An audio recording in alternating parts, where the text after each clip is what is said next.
Good morning, everyone. This is Kailin Kamikawa. The topic this time is about COP26. On November 2, 2021, local time, Japanese Prime Minister Kishida said he attended the COP26 World Leaders Summit in Glasgow, England. He gave a speech. Japan will take the lead in making up for the shortfall of the $100 billion annual funding target for developed countries as a whole. Over the next 5 years, in addition to $60 billion in public and private assistance, we have announced that we are ready to provide up to $10 billion in additional support over the new 5 years. In other words, it is $70 billion, 7 trillion yen, in total for 5 years. Furthermore, in order to convert fossil thermal power to zero-emission thermal power such as ammonia and hydrogen, declared to develop a leading business of $100 million. In spite of the Climate Action Network, CAN, created by an environmental NGO, will be held on November 2, Japan time. In response to Prime Minister Fumio Kishida's speech, he announced that he would give Japan a Fossil Award.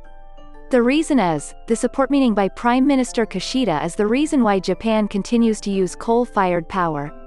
It is reported that, are they stupid? These guys? Moreover, outside the venue, Greta screamed, "Don't talk. She is having a feast." Are they stupid? These guys? Do you throw away $70 billion, 7 trillion yen, of Japanese national tax to the drain for such stupid people? Unless you are a Buddha or a Buddha, you cannot be convinced at all. However, it seems that the Japanese will continue to do their free love for the sake of others, with an altruistic mind.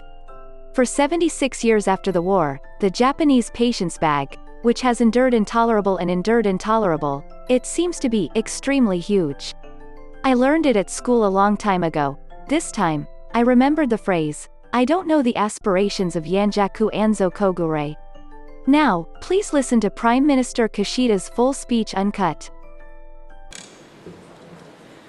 気候変動という人類共通の課題に日本は総力を挙げて取り組んでまいります。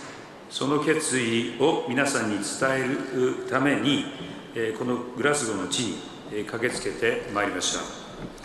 パリ協定の採択から6年、当時、ローラン・ファビウス議長のもと、決意を新たにしたあの瞬間を我々は忘れてはなりません。どうしてもこれを文雄に渡したい、そう言って友人であるローランがくれた木槌を、私は気候変動問題に真摯に向き合う覚悟の証として今でも大切に持っています。目標の達成に向けこの10年が勝負です。高い野心を持って共に全力を尽くしていこうではありませんか。2050年カーボンニュートラル、日本はこれを新たに策定した長期戦略のもと実現してまいります。2030年度に温室効果ガスを2013年度比で 46% 削減することを目指し、さらに 50% の高みに向け挑戦を続けていくことを約束いたします。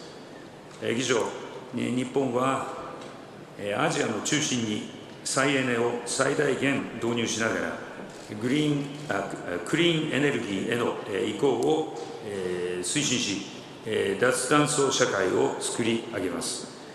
アジアにおける再エネ導入は、太陽光が主体となることが多く、周波数の安定管理のため、既存の火力発電をゼロエミッション化し、活用することも必要です。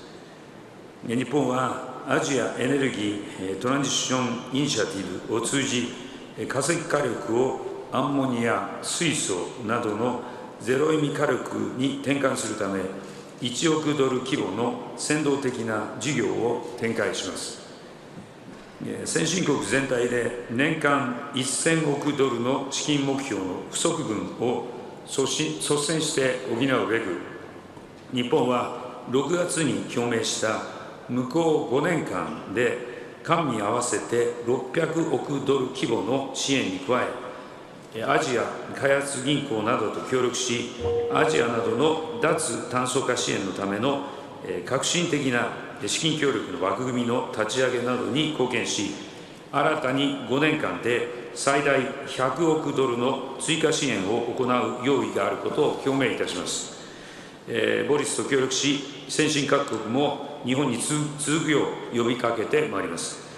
これらの支援により、日本の経済成長の、日本の経済成長のエンジンであるアジア全体のゼロエミッション化を力強く推進してまいります。日本は世界の必需品である自動車のカーボンニュートラルの実現に向け、あらゆる技術の選択肢を追求してまいります。2兆円のグリーンイノベーション基金を活用し、電気自動車普及の鍵を握る次世代電池モーターや水素、合成燃料の開発を進めます。イノベーションの成果をアジアに普及し、世界をリードしてまいります。日本はグローバルメタンプレッジにも参加いたします。脱炭素への移行を進めていく中で、足元のエネルギー価格の上昇といった問題について、我々リーダーが対応を議論していくことが必要です。さらに、日本は防災など気候変動に適応するための支援を倍増し、約148億ドルの支援を行います。先端技術を活用し、国際機関と連携しながら、世界の森林保全のため、約 2.4 億ドルの資金支援を行うことを表明いたします。我々が気候変動に向き合うとき、誰一人取り残されることがあってはなりません。日本は対策に全力で取り組み、人類の未来に貢献してまいります。ありがとうございました。Thank you so much. The Japanese do not lie. There are no two words for samurai. I will do what I say. That's all.